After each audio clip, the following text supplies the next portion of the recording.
Hammaga assalomu alaykum. Bugun sizlar bilan Zoji YouTube kanalida ko'rishib turibmiz. Bugun bizning birinchi video obzorimiz A7200 to'g'richoq avtomat.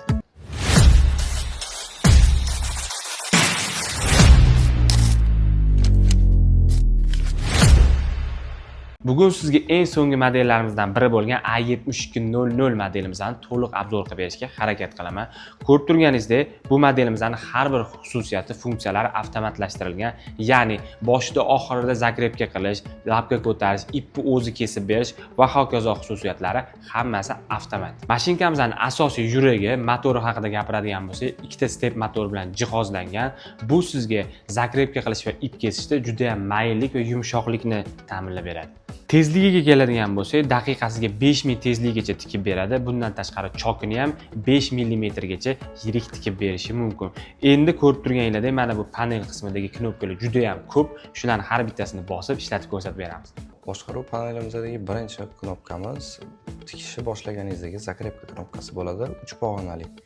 Ön takviye, çift takviye. Va aynan shu knopkani tagida yana bir funksiyamiz bor. Bu knopkani bosib tursak, Yavaş dikiş, açma. yavash tikish degan ovoz eshitildi. Bu ya'ni plavniy start. Ya'ni tikkaningizda birinchi tezlashib ketmaydi, boshida sekinlashib, keyin tezlashib ketadi. Xo'p, xuddi shu knopkani pastdagi knopkamiz bu zagrepkani oxiridagi jarayoni, ya'ni oxirida tikib bo'lganingizdan keyin beriladigan zagrepka. Bu ham 3 pog'onali bo'ladi. Buni ham hozir yoqib olamiz. Arka çift Va takviye. xuddi shu knopkamizning ikkinchi yana bir xususiyati bu igna pozitsioneri, ya'ni tikib bo'lganingizdan keyin igna pastda yoki tepada qolishini boshqarishingiz. İğne durdurma. Hozir ko'rib chiqqan funksiyalarimizni yoqib oldik, endi bitta tikib ko'rsatib beramiz. Bismillah.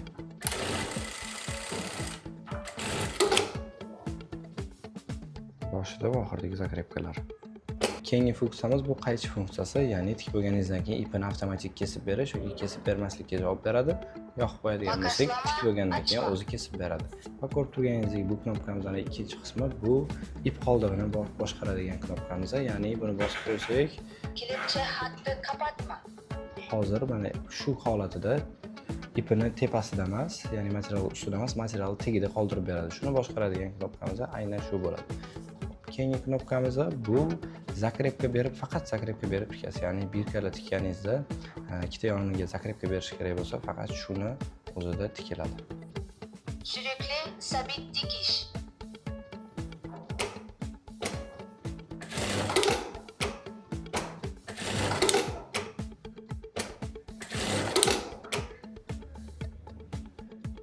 Dastlab knopkamiz pastga va E yozuvli knopkamiz bo'ladi. Bu funksiyamiz chok sanash funksiyasi va M knopkasi bo'ladi. Bu M knopkamiz rejimdan rejimga o'tkazish, ya'ni chok sanashni har xil rejimlari bor mashinkada, cho'ntak tikish uchun va hokazo.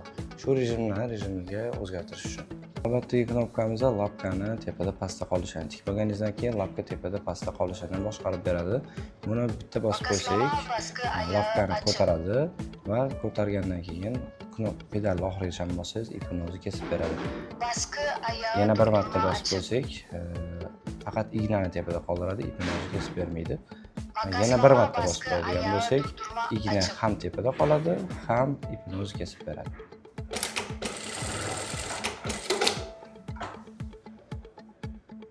Hop, quyidagi knopkamiz bu dekorativniy chok knopkasi desa ham bo'ladi. Bu knopka orqali o'zingizga dekorativniy chok yaratishingiz mumkin. Keyingi knopkalarda bu haqida to'liqroq tushunmasanglar bo'ladi. Hop, undan keyingi X1 va XN knopkasi bu o'zingizga shablon yaratib olsangiz bo'ladi. Ya'ni choklarni belgilab, har taraflama saqlanch qilib shablon yaratib olsangiz bo'ladi. Bu ikkita knopkamiz bo'lsa, bir-biriga juda bog'liq. Bular chiroyli zagrepka beradi, ya'ni mayda zagrepka berish uchun xizmat qiladi. Ko'proq kassim ishlamchilar ishlatishadigan knopkalarimiz. Xo'p, bu knopkamiz pedalni sezgirligini sizga belgilab beradi. Ya'ni bu knopkani baland qilib qo'yadigan bo'lsangiz, pedalni sal bossangiz ham, mana sizga ko'rsatib beraman. Pedalni sal bossangiz ham mashina tez tikaveradi. Agar sezgirligini pastga qilib qo'ysangiz, sal bossangiz shu holatda tikadi mashinka. Ya'ni qanchalik pedal sezgir yoki sezgirmasligini bu pedal knopkamiz orqali boshqarsangiz bo'ladi. Mashinkamiz ko'rib turganingizda juda aqlli.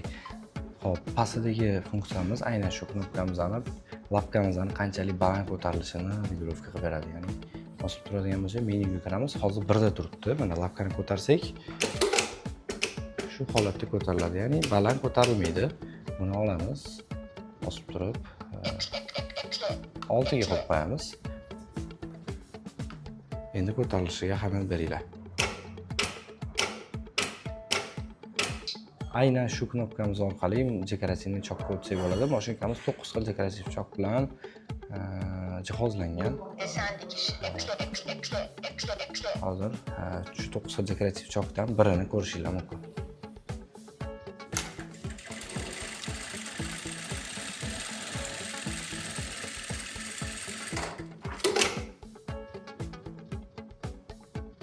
Xo'p, bu yoqda dekorativ chokimizning yonida yana bir knopkamiz bor. Bu ya'ni rejimlarni o'zgartirish. Bo'lishi mumkin. 1, 2, 3, 4, 5. Ya'ni qalin matoga o'tganingizda, qalinroq mato tikkamansiz, 5 ga qo'yib olasiz. Yupqa matoga o'tgansiz, 1 da tikkaningiz ma'qul va o'rtacha matolarda hozir ko'r. Mana shu 2, 3 atrofida tikasiz. Ya'ni nastroyka qilib o'tirishingiz shart emas. Xo'p, mana bu knopkalarimiz qoldi. Bu knopkamiz tezligimizni boshqarish uchun. Va bu knopkamiz bo'lsa, chok qadamimizni chirik yoki mayda qilishimizga xizmat qiladi va bu yerda yana bitta knopkamiz bor.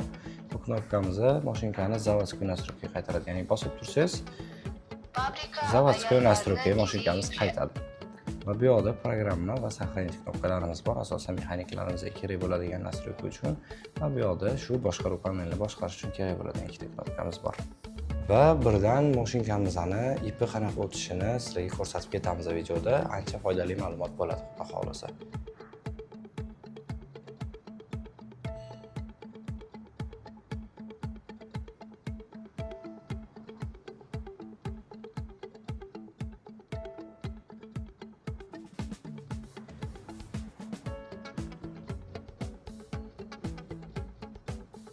Sizga bugungi obzorimiz ma'qul kelgan bo'lsa, like bosing, kommentariy yozing, do'stlaringizga ulashing. Sizni yana qanaqadir modellarimiz qiziqtiradigan bo'lsa, kommentariyalarga yozib ketinglar va eng asosiysi obuna bo'lib qo'ysanglar, life hacklar va yengilliklardan bexabar qolmaysizlar.